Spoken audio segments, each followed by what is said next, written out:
Hello, grade 9s. Today we are going to be talking about multiplying rational numbers. Okay, when we multiply rational numbers, we are again going to combine our skills of fractions and how to multiply those, and our skills of integers, so positives and negatives, and combine them to figure out how to multiply these rational numbers this year. A couple of things when we are multiplying fractions. We are always going to be working with either proper or improper fractions, never mixed. So if we have a mixed fraction, our first step is going to be converting it to be improper. The second step is that we are always going to attempt to reduce the fractions before we multiply. This is going to be super crucial, as if we reduce after, we end up with much larger numbers and often much harder math that we'd have to do mentally or off in the side work. So we are always going to try and reduce those fractions before we multiply. The more we're able to reduce, the less work we kind of really have to do in figuring out that final answer. When we multiply fractions, just as a reminder here, we simply multiply numerator by numerator and the denominator by the denominator. We do not need a common denominator when multiplying. We don't have to have anything in common because we're simply multiplying here. And then if we have not multiplied as much as we could before we multiplied, if we do not simplify as much as we could before we multiplied, we might have to simplify a little bit further, hopefully not a lot, but that's about it. Okay, when we multiply integers, just kind of a reminder here, if I have negative numbers being multiplied in, one way to think about it, what my final answer is going to be, is if I have an odd number of negatives, so say I have a negative and a positive, or a negative, a positive, and a negative, negative, negative, positive. Oops, the second example didn't have odd numbers. Here we go. Anytime I have an odd number of negatives that I am multiplying together, I am going to end up with a negative final answer. So if I have an odd number of negatives, my answer is going to be negative. But if I have an even number of negatives that I'm multiplying together, my final answer will be positive. So if I have a negative, a positive, and a negative, I will end up with a positive final answer. This way of thinking of things is kind of useful, especially when we're multiplying more than two numbers together at once, and is just something kind of worthwhile to consider. Okay.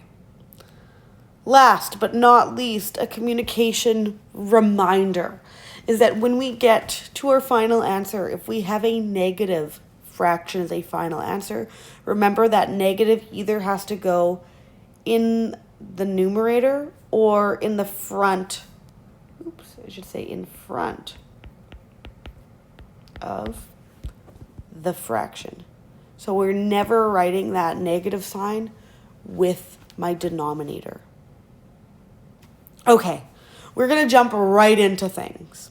Remember that just as we spoke about yesterday in class, we talked about setup being really important and showing our work as being really important. Okay, so as we go through these, please make sure you are taking a glance at your partner's paper. Make sure that their setup looks similar to the setup done in class to make sure that we are on the right track. Okay, my first example, we're jumping right into it. Just a quick reminder as we are looking at multiplying fractions, the reducing part. To reduce a fraction, what we do is we look at the numerator and a denominator. Now it could be within the same fraction, right? If instead of 2/3, let's say I had 4/6, I can definitely reduce that fraction as is. But the other thing about multiplying fractions is that I can reduce the top of one fraction with the bottom of the other. And here's like a little side bubble. You don't have to write this down. But the reason that that works is because what I'm really doing at the end of it is I'm multiplying the top, 2 times -1, and I'm multiplying the bottom, 3 times 5. Now, I know that when I multiply, the order in which I multiply doesn't matter, right? So if I did 2 times 1, I know I'm going to get 2 times -1. I'm going to end up with -1. But if I swapped the order of, let's say, the top but not the bottom, I'm still going to get that same final answer, because -1 times 2 is the same as 2 times -1. And what's really special about that is that if I'm allowed to swap the order of my numerator, then realistically, I can reduce 2 and 5 if those were reducible numbers. They aren't. Okay, and I could reduce 1/3 if those were being able to reduce as well. So that is why in multiplication, I am able to reduce along the diagonals.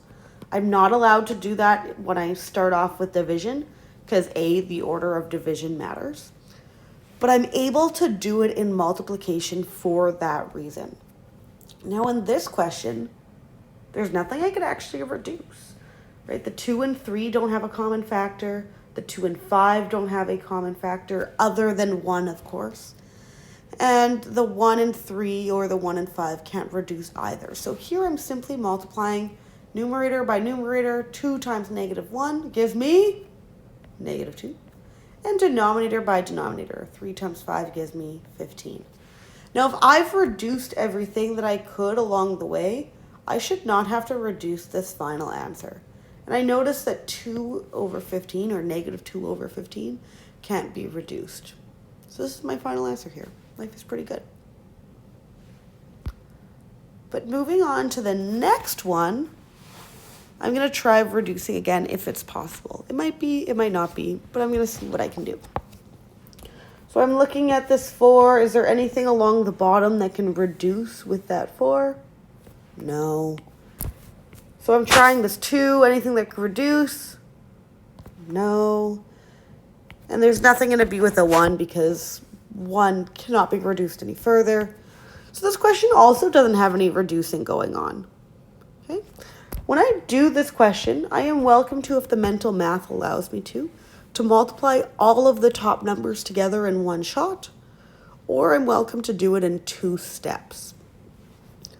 I'm going to show it in 2 steps on the right, but I'm going to show it in 1 step on the left here.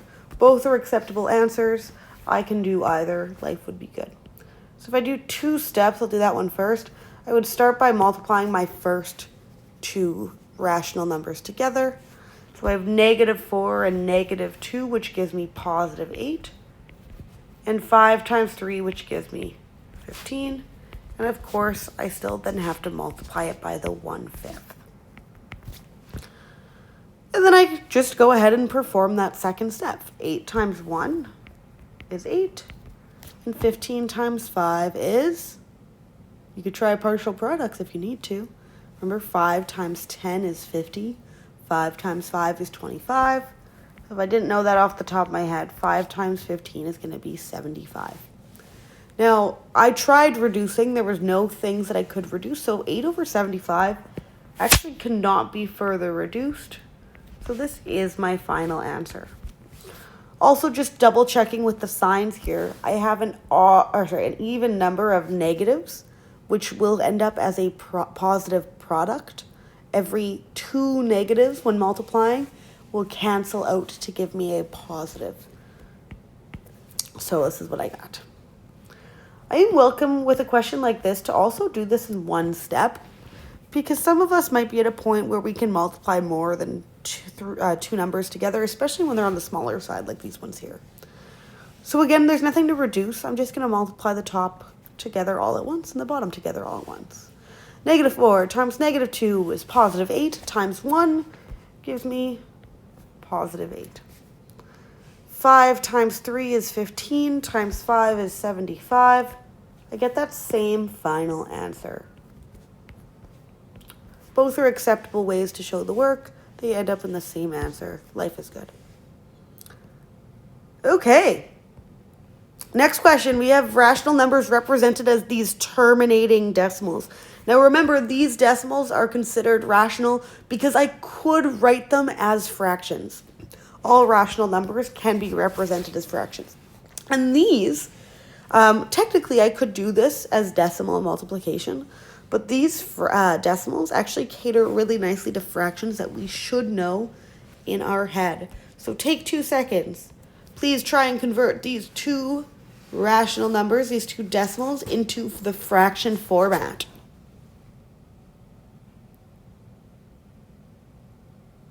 Did you do it? Okay, 0.75, well, that's just 3/4. And negative 0.125, that's just negative 1/8. And this is actually going to be much more simplistic to perform once I've got this into fraction form than actually having to do that multiplication with our decimals. So as I go ahead, I'm looking for reducing possibilities. This 3 doesn't reduce with any number in the denominator, and this 1 doesn't either. That's okay. Maybe I'll have reducing in the next question. Who knows? So I'm just going to multiply top by top to give me negative 3, and bottom by bottom to give me 32. Ta-da! Okay. Next one. The next one, we are starting again in fraction form, which is kind of nice. So we're looking for the reductions. Can the 2 reduce with anything here? Yes, it can. It can reduce with the 8 because both of those are divisible by the same number. So how we tackle this is we reduce them by dividing both the 2 and the 8 by its greatest common factor, by 2. So 2 divided by 2 is 1. 8 divided by 2 is 4. So when we do that reduction, one way to show that is to simply cross off the original numbers and replace them. Another way to show that, let me write out this question that I have seen, which is equally as okay, is that I've seen students on the next line just replace that 2 with the 1 because that's what 2 divided by 2 is, and replace the 8 with a 4 because that's what 8 divided by 2 is. This is a little bit of extra work because you're rewriting it, but if that helps you with your organization, totally cool. Now I'm still looking if there's more reductions possible, because if I could do more, I would love to do more.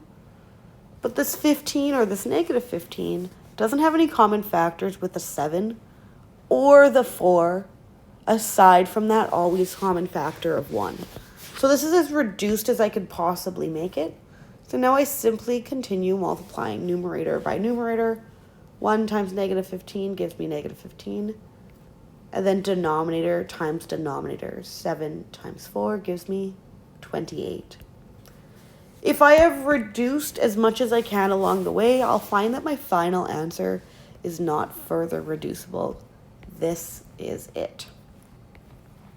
Now I'm going to go a little bit on a tangent here, but it's an important tangent. Come back. And that is that sometimes people ask me, Miss T, do we really have to reduce along the way? And technically the answer is no, but also the answer is yes, and I'll tell you why. Because I am more than capable of giving you a question like the following.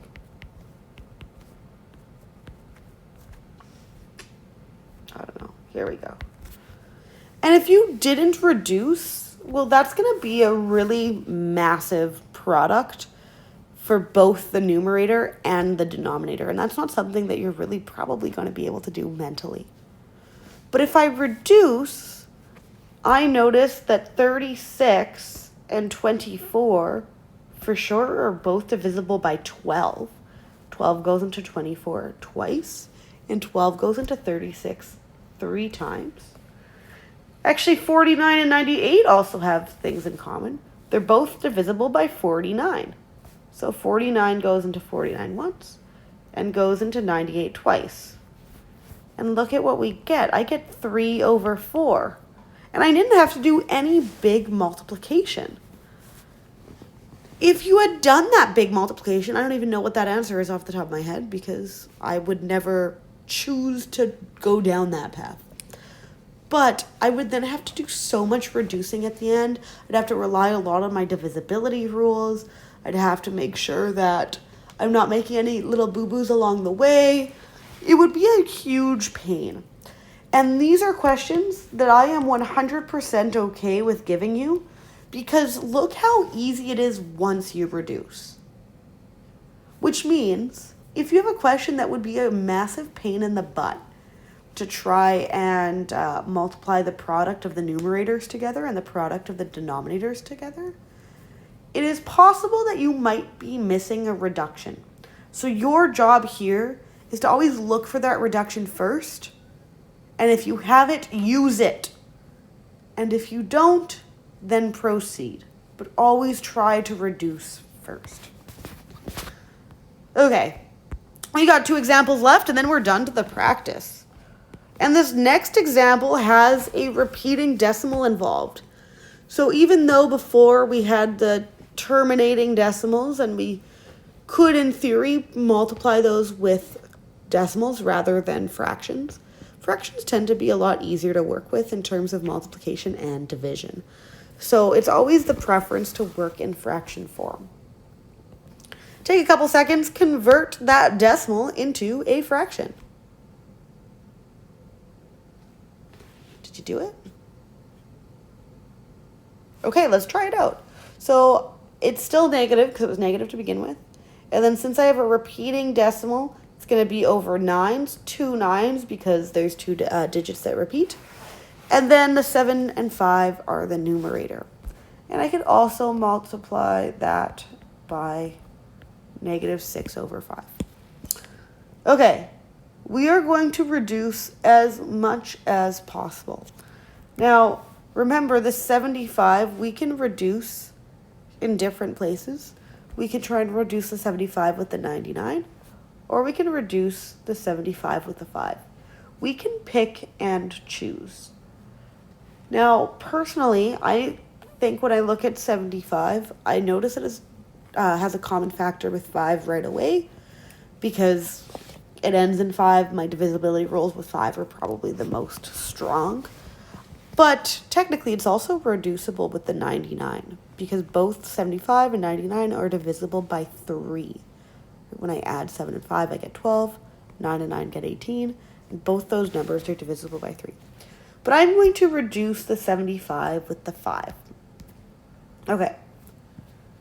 When I do that, I know 5 goes into 5 once, and 5 goes into 75 15 times. Now keep in mind that if I had a -75 when I divide it by 5, I end up with a -15. That negative can't go away. It is a common error that people make, but just something to be cautious of. Okay? I'm also going to try reducing again. So I know I have the 6 and the 99, and to me, both of those are divisible by 3. Okay, so I'm going to go ahead and divide both top and bottom, those highlighted ones, by 3. So -6 becomes -2. And 99 becomes 33. Now, in theory, I can keep reducing, right? 15 and 33 can be reduced. That is something that is possible. But as long as I reduce here and kind of get to a point where I think when I look at this multiplication that's left over is something that I could do mentally or isn't going to be too, mathematically strenuous, I can always choose to reduce later on as well. So here's what I'm going to do. I'm going to multiply out. I'm going to multiply -15 by -2. Negative times negative gives me a positive. 15 times 2 gives me a 30. And I'm going to multiply 31 times 1 to give me 33. Sorry, not 31. 33 times 1 to give me 33. It's a positive answer, but I'm going to check if I can reduce it further. And I notice that I can. Both the top and the bottom are still divisible by 3, which kind of makes sense because I didn't actually reduce my multiplication statement all of the way. I just tried my best and then realized I didn't finish it all. So I will have to reduce my final answer. That is okay. 30 divided by 3 is 10. 33 divided by 3 is 11. This ends up being my final answer.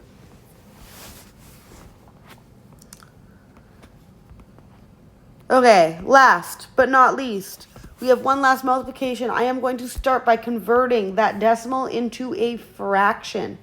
Now, some of you in your heads might be doing 1.5 into 2 steps, right? I know 1, I could convert this to a mixed fraction. We'll have the 1 there. And 0.5 is really just a half. But I want to multiply as an improper fraction. So my next step is to convert mixed to improper. So 1 and 1/2 is the same as 3/2. Now this is side work. So all of this here is stuff that you should be doing off to the side. If you need to, totally okay, but shouldn't be doing it in line with that work. And then of course, everything else is already in that fraction form. Life is good. We're going to try and reduce as possible, or if possible. I'm going to start with this 3, this -3 in the numerator. And I can see that 3 in the denominator will reduce with that -3. So we're going to start with that. When I do that, -3 becomes -1, and +3 becomes +1. Fantastic. Now I'm going to move on to my next number, my 8, see if it can be reduced. Not by the 5, but by the 2. So I'm going to go ahead and reduce those as well. 8 reduces to a 4 when I divide it by 2, and 2 reduces to a 1 when I divide it by 2. Now, some of you might have been like, hey, Miss T, I noticed the 4 and the 2 could reduce before I noticed the 8 and the 2 can reduce. And realistically, you are welcome to reduce anything that you see first. But I cannot reduce 2 things in the numerator with only 1 thing in the denominator. Each thing that I reduce must have a pair that it is reducing with. So if I chose to reduce the 8 and the 2, well, this 4 has nothing left in the bottom to reduce with because it won't reduce with the 5 or the 1 or the 1. So I can only reduce 2 things at a time, 1 thing from the numerator with 1 thing in the denominator. Now there's nothing left that I see that can be reduced, so I'm simply going to multiply the numerators together. -1 times 4 is -4, and -4 times 4 is -16. And then denominator 1 times 1 is 1, and 1 times 5 is 5. Because I've reduced as much as possible, I will get a reduced final answer, but I am always double checking, right? Because it's possible I've missed something. It's possible that I didn't catch every single reduction, so I'm always looking. Okay, that is it. There is practice of multiplying rational numbers, so that 1.4 practice. Please tackle that. Otherwise, that is it. That is all. Have a wonderful day, and I will see you tomorrow for our quiz. Adios.